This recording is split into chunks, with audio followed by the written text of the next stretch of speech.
Agak ngantuk ya? Agak ngantuk ya Bapak Ibu ya? Assalamualaikum warahmatullahi wabarakatuh. Ya, izin Bu Ketum, Pak Ketum, Pak Ketua juga, ini banyak banget ketum-ketum kita ya. Oke, izinkan saya Yuliana. Tadi kalau lihat ya ada logonya, walaupun sempat salah ya. Nama brandnya Halalin. Boleh di searching www.halalin.co.id. Ini bukan aplikasi buat poligami ya, Bapak Ibu ya. Nah, Bapak hati-hati nih ya. Halalin itu kita adalah startup digital yang ngebantuin preparation atau persiapan sebelum diaudit oleh lembaga pemeriksa halal. Sebelumnya saya boleh dibantu angkat tangan yang sedang mengurus sertifikat halal. Boleh dibantu? Oke, 1, 2, 3, 4, 5, 6, 7, 8, 9, 10, 11, 12, 13, banyak ya. Di antara ribuan ini ada ratusan ya yang lagi ngurus sertifikat halal. Susah nggak? Masa sih belum kenal halalin sih susah. Oke, yang bilang susah paling kenceng kayaknya ibu yang sebelah situ ya. Coba Bu, coba saya dikasih tahu. Ibu berdiri boleh Bu. Susahnya sedikit aja ya. Boleh ya Bu? Apa yang bikin susah di waktu bikin sertifikat halal? Semua bahan itu mulai dari peralatan, dari bahan pokoknya itu semua harus dilihat. Jadi itu yang mengolah kulitnya tuh. Kalau umum sudah ada halal untuk kue kuning. Nah tapi untuk catering di Kota Baru belum ada lagi. Jadi itu yang belum ada. Siapa Bu?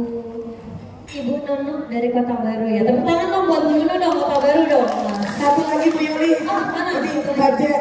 Sebelah mana? Nih budget di belakang, di belakang. Nah, iya. Ini Bu Yuli. Nih nomor 2. Nah, di depan Ibu. Ya.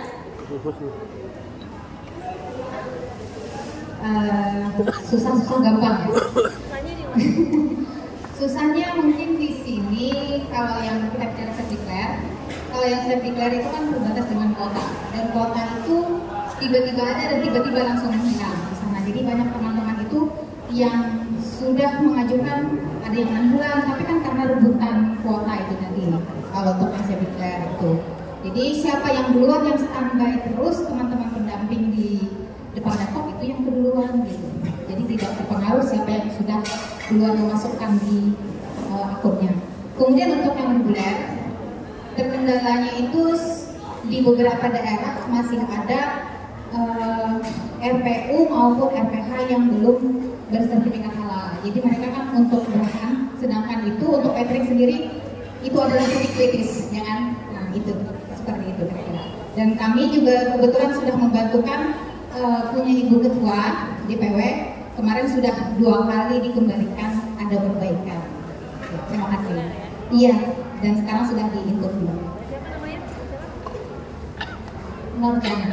Nurjana penyanyi halal ya? Oke. Bukan dong Bu Nurjana. Ya, pertanyaannya dicatat Pak Ketua, Pak Ketum Formas, nanti kita sampaikan lagi ke Babe. Kok kuotanya berebutan yang terdeklar gitu ya? Oke, saya sebelum menjawab, mari kita cek dulu ya. Boleh di paling atas mulai siapa operatornya? Slide-nya boleh yang paling atas dulu. Yang di paling atas.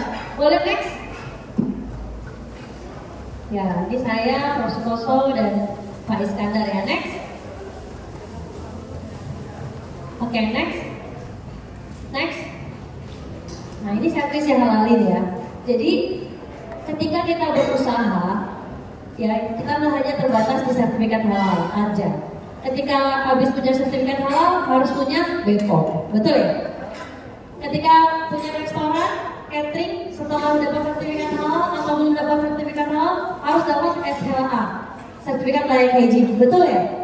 Nah, kami mendampingi dari sisi sebelum masuk ke regulasinya, ke sistemnya. Kalau di SLH ke Dinkes, kalau halal ke BPJPH melalui si halal ya. Tadi yang diceritakan Bu Anissa adalah ditolak di si halal ya, dikembalikan oleh aplikasi si halal ya Pak ya. Oke, next lagi. Nah, ini saya mau ceritain. Ini semua yang harus kita punya dokumen-dokumen ketika mau ngurus halal. Bahasa Inggris lagi ya. Ya intinya satu harus ada ownernya, pasti dong ya. Yang kedua harus ada legalitasnya. Kalau untuk UKM minimum punya NPWP sama KTP. Lalu naik ke NIB, nomor induk berusaha. Nah, di nomor induk berusaha hati-hati. Kalau produknya itu catering, nggak boleh pakai produk olahan, tapi harus KBLI-nya harus catering. Nah, ini yang mau berusaha masuk sendiri ya, kalau perhatiin. Kalau usahanya catering dan juga jual keripik, kerupuk dan sejenisnya, itu nanti akan ada 2 atau lebih sertifikatnya. KBLI-nya ditambah. Nah, itu dulu. Habis itu harus punya nomor 2 tuh internal training. Nah, seperti Bu Anissa, pelatihan penyediaan halal itu harus diikuti oleh setiap orang yang mau ngurus sertifikat halal. Yang disuruh latihan siapa? Pemiliknya atau semua yang terlibat di dalam produk halal? Bisa dibantu? Siapa? Yang harus training siapa? Pemilik sendiri ya? Yang tukang cuci, tukang potong itu training nggak? Nggak usah. Yang masak itu training nggak? Nah, yang beli bahan baku itu training nggak? Nggak ada yang jawab sih. Enggak, itu deh. Nah, ini yang salah kaprah. Kalau pemilik usahanya training sendiri, nanti, nah tadi kan ada ya, nih baru masuk nih menjawab pertanyaan ibu. Susah bahan bakunya, belum harus dibikinin satu-satu. Kalau mau bikin sertifikat halal, memang nomor 1 adalah banyak dokumen, Bapak Ibu. Kalau nggak mau berusaha sama dokumen, kita susah berusaha di Indonesia. Betul? Betul apa betul? Dokumen itu adalah hal yang penting, wajib, walaupun nggak harus sempurna ya, bagus, detail, yang penting tertulis. Ibu masak catering, masa yang punya catatan menu atau bahan bakunya apa aja? Sementara bapak ibu kan waktu beli ke pasar dicatat, atau cuma kira-kira ada apa ya? Oh hati-hati nggak ada, oh toge nggak ada, kayak gitu kan? Nah makanya rekap bahan dokumen itu harus ada, dan ternyata merupakan salah satu dari sertifikasi halal. Setelah direkap, belinya di mana? Udah punya sertifikat halal atau belum? Kalau untuk olahan, kalau toge nggak perlu ya, PSAT nggak perlu, buah, sayur, kangkung nggak perlu. Tapi perlu diketahui belinya di pasar mana, betul? Nah, karena di Indonesia ini walaupun pasar beli ayam ya, ayam halal ada, ayam halal ada di pasar, halal apa enggak? Halal. Tahunya halal dari mana? Dari pemotong. Kalau pemotongan pasti halal ya. Tandanya apa kalau pemotongan itu halal? Dipotong leher, kalau potongan punya nggak mati dong. Ya, bapak-bapak, ayam yang kita makan ini halal kan? Nah, menurut undang-undang Indonesia, ingat ya, undang-undang Indonesia mengambil dasar dari Al-Quran ya. Di sini kalau banyak muslim ya, ambil dasar dari Al-Quran bahwa ayam yang halal secara syariat itu disembelih putus ketiga lubangnya, saluran nafas, saluran makan, dan saluran pembolongnya. Nah itu dinyatakan, baru dinyatakan halal, betul ya Mbak ya? Nah, tapi nggak bisa secara hukum di agama di Indonesia kalau nggak punya sertifikat juleha, juru sembelih halal. Nah ini yang tadi, balik lagi nih ke masalahnya Mbak Nisa.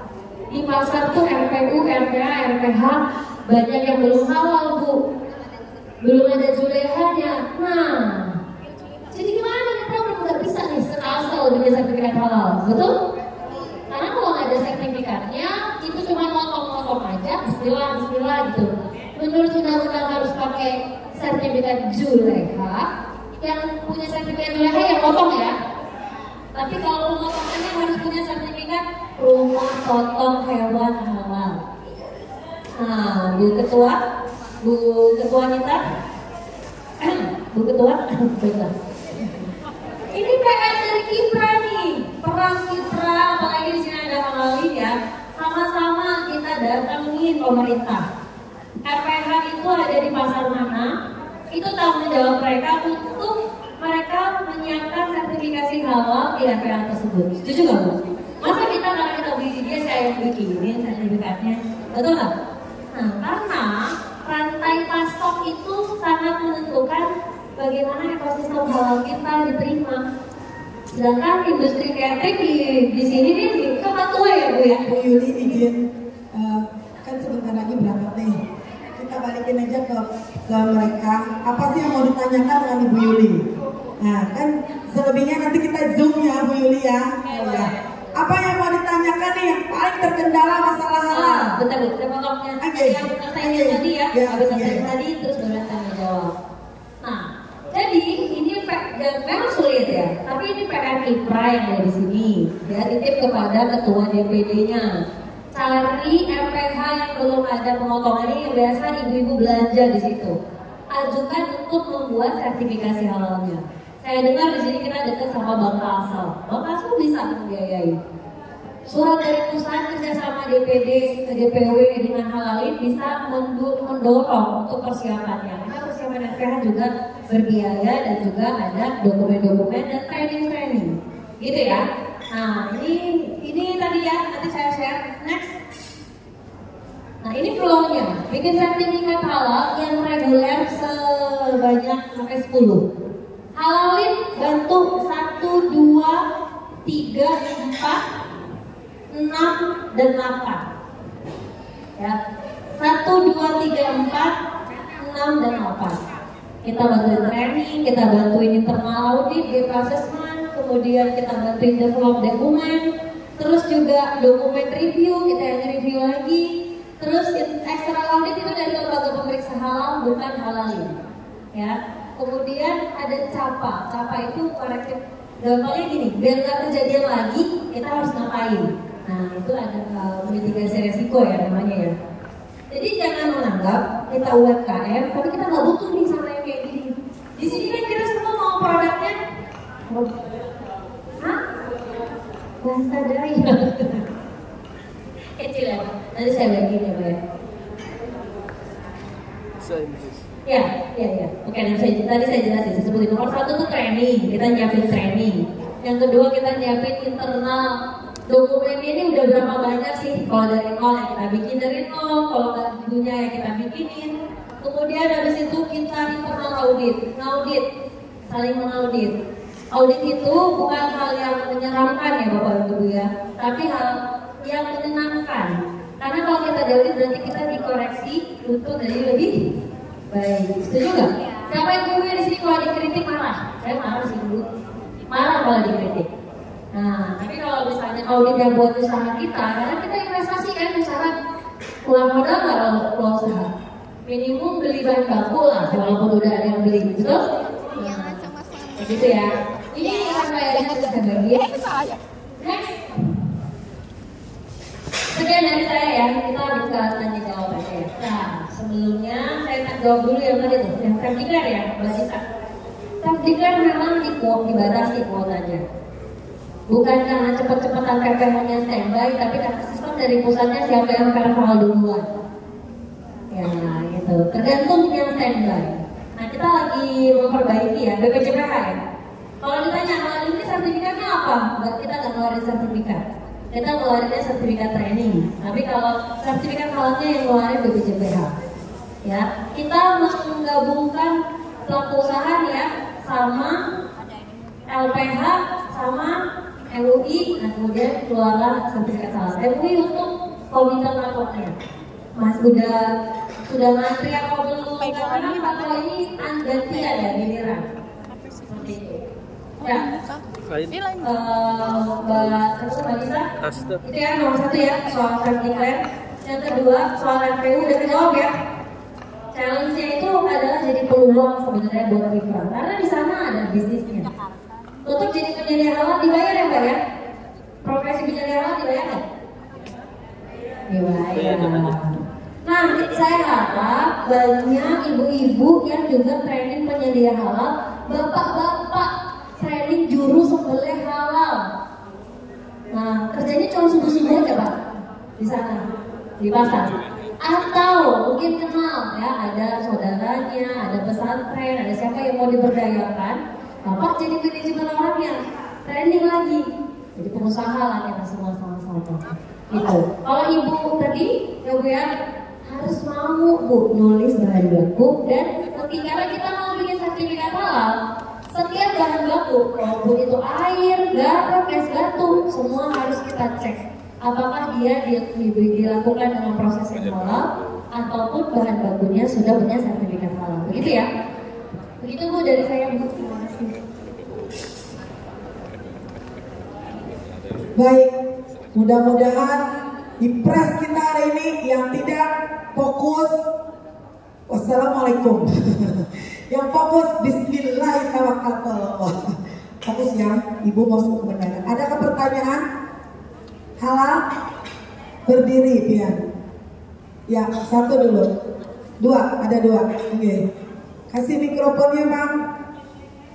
Berdiri ya Pak, langsung Pak. Oke. Bapak Firdaus, Ketua dari Tanah Laut. Oke, seorang wartawan.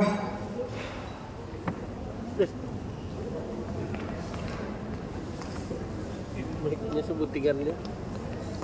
Udah poin aja Pak, soalnya nih hidden daka bendera. Terima kasih. Assalamualaikum warahmatullahi wabarakatuh. Nama saya Firdaus, Ketua Kipra Kabupaten. Langsung pertanyaan. Memang banyak ibu-ibu yang berusaha di atau kami juga kalau di pelosok desa itu banyak mengetahui masalah sertifikat halal.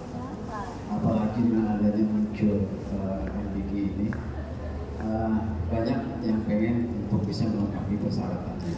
Untuk itu pertanyaannya, apakah nanti IPB ataupun BIU ini bisa mengkoordinir ketika kawan-kawan ini, karena banyak sibuk-sibuk kerjanya, jadi tidak sempat mengurus izin halalnya. Nah, jadi mohon kalau yang ada nanti bisa kita merekomendasi kan. Nah, saya memohon 18 orang, puluhan banyak ibu-ibu catering gitu kan. Nah, jadi mohon bimbingan juga pada DPW nanti bisa mengenalkan kami bisa melengkapi syarat-syarat untuk hal itu. Kemudian yang kedua adalah masih juga bingung gitu, bagaimana peran Kipra ini nanti dalam rangka untuk melakukan kegiatannya di makanan gizi gratis ini, karena ada juga yang mempunyai opini bahwa kita dapat pekerjaan nih pesanan. Iya, baik. Kita fokus jalan dulu ya Pak ya. Oke. Karena ibunya mau ke bandara. Terima kasih. Mungkin maksud Pak Firdaus ini kolektif ya, supaya cepat per kabupaten kolektif untuk izin halalnya. Baik, silakan Ibu Yuni. Ya, izin Bu Ketua. Ya betul Pak. Mungkin di kolektif ya. Itu nomor satu memang kehadiran kita ke daerah biar teman-teman bisa mengkolektif per DPD. Kemudian nanti trainingnya juga kolektif. Nah kalau soal sibuk gak ada waktu buat ngurus, kita memang halal ini ada buat orang yang sibuk gak ada waktu, gak punya tim, atau timnya mungkin tim pembeli, tim masak, sama tim yang nyajiin orang yang sama. Biasanya gitu ya di bisnis-bisnis masih merintis atau catering ya.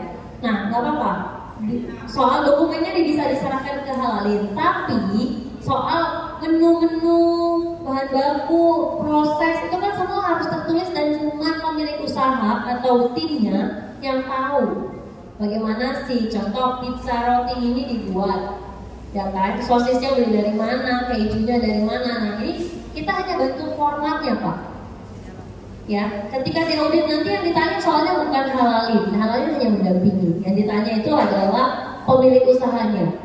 Ini dagingnya di RPH, di sini tulisannya RPH halal, nyomot di internet, tapi yang ibu beli biasanya di invoice-nya beda sama yang Kebanyakan itu Bu Yuli, nyomot di internet. Iya. Asal dapat nomor halalnya, mereka tulis daging sapi, nggak tahu produk dari mana. Itu tidak boleh. Itu pelanggaran sebenarnya. Tapi kita masih dalam masa kampanye halal ya Bu ya, masih banyak pembinaan. Jadi jangan takut, nggak akan ada sertifikat halal yang ditolak. Tapi ibu-ibu harus mau ya. Kita kan mau menuju Indonesia emas. Nggak bisa kita halal bersaing di hanya dokumen, karena kita malas dokumen, nggak mau menyiapkan waktu mungkin 1 hari 1 jam saja untuk mengecek tim kita atau mengecek dokumentasi kita.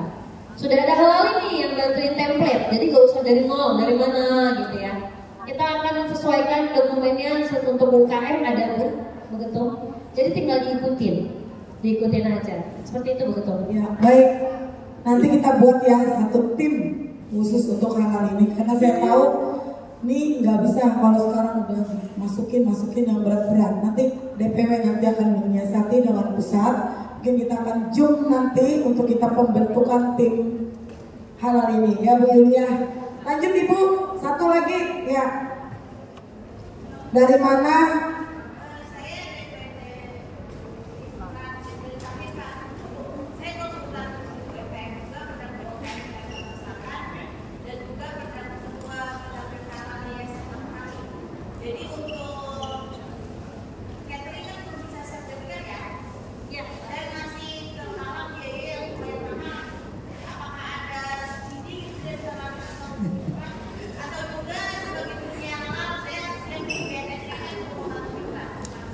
Oke, siap, mau tangan dulu dong buat ibu ya.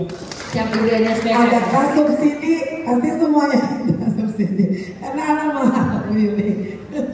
Iya, sayangnya halal itu perusahaan bukan yayasan ya. Tapi nggak apa-apa, kita akan bantu karena akses kita bisa bantu carikan ya Bu ya. Tapi kalau kita semua berusaha hanya mengandalkan dari subsidi, kita nggak akan jalan-jalan, betul Bu? Nah, sebagai pengusaha, karena makanya namanya juga pengusaha ya, kita harus berusaha. Kami di DPP akan mencarikan sebanyak-banyaknya kerjasama dengan bank, dengan himbara, ya kan? Mungkin juga nggak bisa full kita kasih subsidi, tapi bisa cicilan metodenya, bisa juga dengan separuh dibayarin. Nah, kalau dari hal ini kalau buat Kipra sih udah saya buatin CAP dulu, Certification Assistant Platform ya, nggak usah bayar konsultan tapi bisa pakai aplikasi aja. Nah itu udah satu solusi buat Kegunaan dulu buat Ibu Yuli, tidak bayar konsultasi. Konsultan free. Yang kedua, untuk nggak punya SOP. SOP ini paling jarang UKM ataupun catering ya, karena saya lihat bisnis catering ini bisnis cepet ya. Waduh, cepet banget ya. Karena nyajinya makan pagi, makan siang, makan malam, kapan istirahatnya. Nah, kafe-kafe juga kan. Nah, halalin jualin SOP hanya 100.000 rupiah saja. Kalau di convert ke perusahaan besar tuh Bu, itu nilainya 7 juta sampai 20 juta. Nah, buat UKM, buat Kipra kita bikinin yang 100.000 saja Bu. Tetap nggak boleh gratis ya. Tepuk tangan dulu dong. Ya. Waduh, luar biasa. Karena kalau kita menjanjikan gratis, kita membiasakan gratis, berarti kita sebenarnya begini. Tadi kan Bu Ketum bilang ya, kita sama-sama saling seperti ini, nggak itu uang, bisa juga energi, bisa ilmu, bisa koneksi, ya, bisa juga support. Nah, apapun itu yang diberikan DPP, DPW ke bawah, nah, yang konkret, ya. Yang maksudnya 100.000 itu seperti gimana? Oh, 100.000 tuh bisa dicek di Instagram halalin ada SOP 100.000. Itu dokumen penerimaan barang, pencucian tempat bekas masak, dokumen produksi, tempat cuci, itu ada format-formatnya yang harus diisi bagi UKM dan DKM. Nah, itu ada coffee shop beda dengan restoran, restoran beda dengan logistik, beda dengan catering. Nah, itu bisa dipakai nih. Iya, catering ini kan gini, kita kan cuma catering tapi kok sama dengan resto ya? Beda ya? Sebenarnya skema sistem jaminan produk halal itu sama ya. Mau itu bisnis kosmetik, mau bisnis catering, medicine, apapun itu sama. Yang dicek adalah 3 hal. Satu, soal dokumen pembelian, invoice, SOP, instruksi kerja, gramasi, cara cuci, cara bersih, cara Gramasi apa? Kalau gramasi itu biasanya di penggunaan bahan tambahan pangan. Nah, karena halalan thayyiban ada taibnya. Kalau dilihat ada bahan tambahan pangan yang sifatnya tidak boleh melebihi batas dari yang diatur Indonesia. Nah, itu harus dicopot, Bu. Misalnya, contoh kita di makanan sarden ya, pengawet. Nah, itu kan jelas tuh, ketika diaudit memang pengawet, maksudnya pengawet. Nanti dicek, hanya untuk yang kritis seperti itu dicek berapa banyak pengawet yang diberikan kepada untuk berapa kilo makanan itu. Hasil per porsi sajiannya dicek. Kalau itu melebihi, memang ikut ini ya. Kalau itu melebihi, nanti akan ada pemeriksaan. Nah, seperti itu. Jadi hati-hati penggunaan bahan pangan tambahan ya, Bu ya, untuk pengawetan, pewarna maupun. Ya, kalau tidak penting sekali nggak usah dipakai dulu untuk kita lolos halal. Kalau memang itu tidak mengharuskan. Ya, Bu ini kalau cuma kayak catering kan cepat kan, makanan yang cepat basi kan, artinya tuh tidak. Kalau seperti ini kan sehari udah habis. Kalau tidak terlalu penting supaya kita bisa lolos halal yang cepat kan ya gitu. Sebenarnya lolos halal yang cepat itu satu tadi, Bu, saya udah spill ya. Yang pertama dokumennya, SOP dan lain-lain. SOP besar lah, beli 100.000 jadi. Yang asal diisi ya. Kalau nggak diisi kan nggak jalan juga ya, Bu. Nomor 2, pastikan semua bahan baku yang dibeli itu udah ada sertifikat halalnya. Tadi rumah potong hewannya, rumah potong ayamnya. Tapi kalau misalnya banyak sekali, Bu, daging rumah potong hewan satu pun gak ada di Kalimantan, di Banjarbaru ya, gak ada satu pun Banjarbaru rumah potong hewan yang memiliki sertifikat halal. Oke, ada, Bu, barusan. Ada barusan. Nanti sama-sama nih kiprah ya untuk ngasih informasi belinya ke situ. Nah, ini akan membuat si rumah potong hewan yang gak punya merasa bersaing dong. Nah, mau nggak mau Bapak harus bikin sertifikat halal biar saya kembali beli ke sini, nggak usah jauh beli dari sana. Ya, seperti itu, Bu, kira-kira. Baik, kira-kira menu berapa dengan harga standar seperti ini? Sekira UMKM kita tuh terjangkau. Siapa UMKM kita nih banyak, Bu, mahal ya Bu bikinnya. Kalau menu jumlah sekian berapa sih, Bu, kata mereka? Kalau soal harga itu sebenarnya udah diatur ya di Mendes. Catering itu tidak ada yang skalanya kecil. Semua kalau catering itu menengah ke atas sesuai dengan undang-undang ya, sesuai dengan BKPM OSS. Setiap catering skalanya itu pasti menengah dan ke atas. Nah, oleh karena itu menengah untuk negaranya aja BNPB-nya 5 juta rupiah. Kalau atas atau PMA itu 12.500.000 rupiah. Mendes itu bagaimana auditor datang ke tempat kita. Diatur 1 sampai 200 menu ya, itu 5 juta sekian, dihitung satu Mendes. Nah, Bapak Ibu bisa hitung sendiri. Kalau ada berapa ratus menu berarti berapa Mendes. Berarti tergantung ya. Ya, dan itu udah ada perkabarnya, Bu, udah bisa dicek kok. Ya, berarti sudah ada bayangan ya, Bapak Ibu. Bagaimana? Ngantuk nih sudah di sebelah saya. Nah, berangkat siang, tadi malam jam 11 baru selesai, pagi sudah kesini lagi, luar biasa. Bapak, gimana? Halalnya gimana? Udah ada terlarang lebih loh sedikit? Ya lah, kita lanjutkan karena mau ke bandara. Ada Bapak, kita silakan. Oke, sedikit aja ya, karena saya tidak ekspor di halal maupun ya.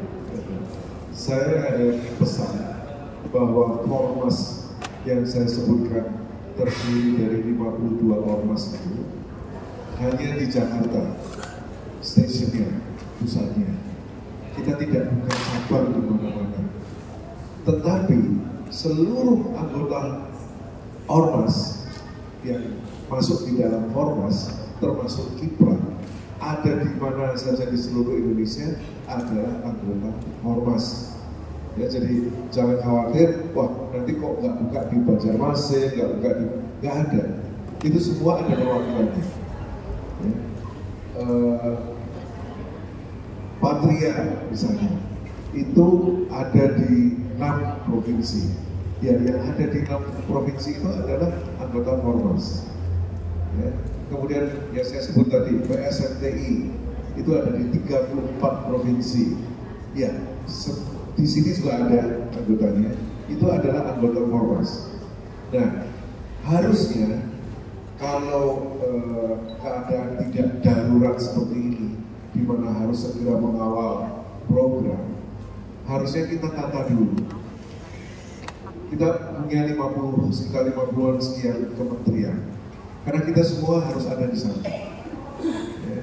Untuk kesetaraan misalnya, kami dengan Menteri Agama, ya, itu tentu ada ormas-ormas, kami banyak ormas keagamaan, seperti Forum Betawi Rempoko, itu ada di DKI, dan ini kekuatan kita yang terbanyak, anggotanya jutaan. Ya. Itu, tapi karena dia ada di sana, tapi masih banyak, maka kita ambil.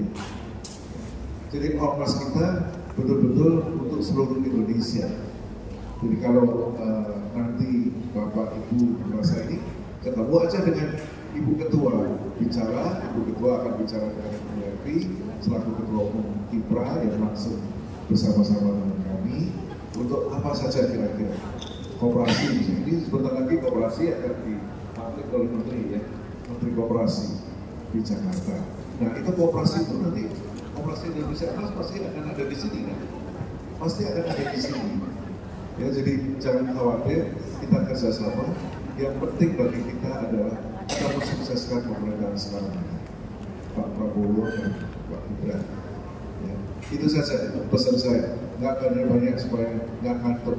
Ya, terima kasih. Susah loh kita mendatangkan beliau. Pak, kesannya dulu Pak di Banjarmasin gimana? Biar pulang nanti gak ada unek-unek. Semalam itu saya habis dijamu oleh beliau itu 3 ikan, 2 martin sama 1 ya. Ais. Les. Bau. Oh. Pian bau. Wah, enak sekali. Restorannya tidak tahu punya siapa, tapi bagus kan. Enak dan enak sekali. Saya hanya itu, kalau makan, kalau nggak enak ya enak sekali. Kalau enak sekali. Tahu nggak Pian? Tangan dulu. Pak, ada kata-kata khusus untuk playboy di Kalimantan Selatan ini. Pian Baung. Kamu mau playboy? Baung itu gini Pak. Itu kan ikan Pak. Tapi kalau dalam bahasa gaulnya, Pian itu bau badan.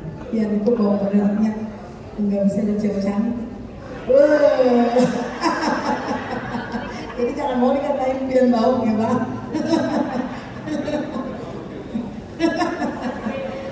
Itu cuman hal yang sederhana yang bisa berikan ya Pak ya. Terima kasih. Mudah-mudahan kita bisa berlanjut nanti Formas ini ya Pak untuk koperasi, karena koperasi ini juga menyangkut supplier ya Pak ya yang akan berada di koperasi Formas ini. Baik, tepuk tangan dulu. Kita beri mereka berdiri dulu kita ya, karena akan pulang. Baru nanti Bu Ketum yang akan melanjutkan dengan Bapak Agus ya.